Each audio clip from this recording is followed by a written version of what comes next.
চাঁপাইনবাবগঞ্জে গেল ৮ জুন খুন হন শিবগঞ্জ উপজেলার দাইপুখুরিয়া ইউনিয়নের কামালপুরের আলাউদ্দিনের ছেলে মাসুদ রানা। ৯ জুন খুন হন গোমস্তাপুর উপজেলার পার্বতীপুর ইউনিয়নের সুবিল গ্রামের আবুল হোসেনের ছেলে আব্দুল বাসেদ। ১০ জুন চাঁপাইনবাবগঞ্জে চরমোহনপুর লাহাপাড়া এলাকায় ছোট ভাইয়ের ছুরিকাঘাতে আব্দুর রশিদ নামে বড় ভাই নিহত হয়েছেন।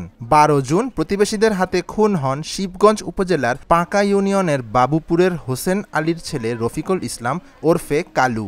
১৩ জুন খুন হন একই উপজেলার মোবারকপুর ইউনিয়নের উপরটোলা গ্রামের সিদ্দিক বিশ্বাসীর ছেলে নজরুল ইসলাম। এসব ঘটনায় সংশ্লিষ্ট থানায় মামলা হয়েছে, আসামিও গ্রেফতার হয়েছে। এখন নিহতের স্বজনরা দাবি করছেন সঠিক বিচারের। খালি কাতার বাড়ি মানে কাতা আর এই যে রডের লাঠি আছে ঠিক নাকি ওই লোক একটা বাড়ি আর কাতা আর আমি ফাঁকার উপরে আর আমি খালি অনুরোধ করছি যে তোমরা মারিও না জি, আর মারিও না, মইরা গেল জি, আজ মইরা গেছে, হাঁকে একটা বাড়ি দাও, হাঁকে একটা বাড়ি দাও।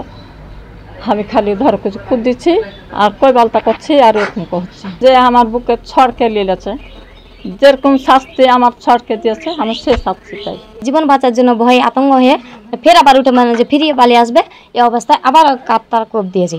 তখন উনি শীত অবস্থায় পড়ে গেছে। যখন পড়ে গেছে তখন অন্ধকারে ওরা ৬-৭ জন যাই হোক ছিল, ওরা কিন্তু এই যে পাইপ বলছে কি পাইপ বলছে ওই পাইপের কাতার মানে হাতের ঘুষি দিয়ে মানে যে অত্যন্ত মারি দিয়েছে।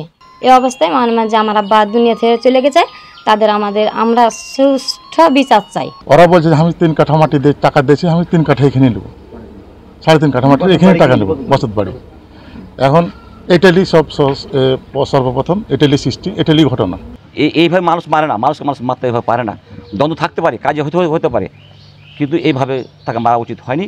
এটা জঘন্য অপরাধ একটা, এবং ঘটনাটা এভাবে ঘটাচ্ছে তারা। এই ঘটনাটা আমি সুষ্ঠু সমাধান, সুষ্ঠু বিচার চাই।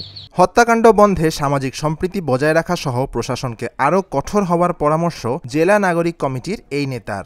সামাজিকভাবে আমরা মানসিকভাবে চরম ক্ষতিগ্রস্ত হচ্ছি এবং এর বিরোধের জারি হয়েছে নিজস্ব ক্ষমতা দেখানোর বিষয়।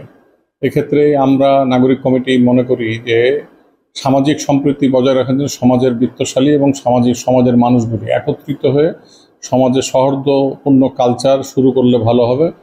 আর দেশে বর্তমান জনগণের আকাঙ্ক্ষিত সরকার, এই সরকারকে আরও দায়িত্বশীল এবং প্রশাসনকে আরও শক্তিশালী ভূমিকা রাখার আহ্বান জানাচ্ছে। জেলা পুলিশ সুপার বলছেন, পারিবারিক ঘটনায় অধিকাংশ খুন হয়েছে। হত্যাকাণ্ডগুলো ঘটেছে জমি সংক্রান্ত বিরোধে। প্রতিটি ঘটনায় আসামিদের বিরুদ্ধে সুষ্ঠু তদন্তের মাধ্যমে নেওয়া হবে কঠোর ব্যবস্থা।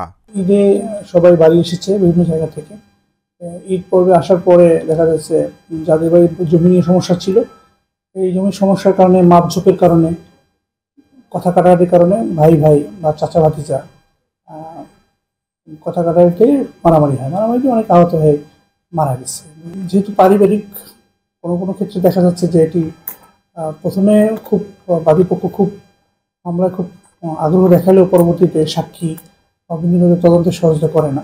আমরা আশা করব যে এটি সহজে তাদের কাছে পাবো এবং একটি সুষ্ঠু তদন্ত হবে। তদন্তে যারা দোষী হবে তাদেরকে গ্রেপ্তার করে আইনের আওতায় আনা হবে। ঠুনকো ঘটনায় হত্যাকাণ্ড বন্ধে প্রতিটি মানুষের মধ্যে পারিবারিক সম্প্রীতি বজায় রাখা প্রয়োজন, এমনটাই বলছেন সংশ্লিষ্টরা।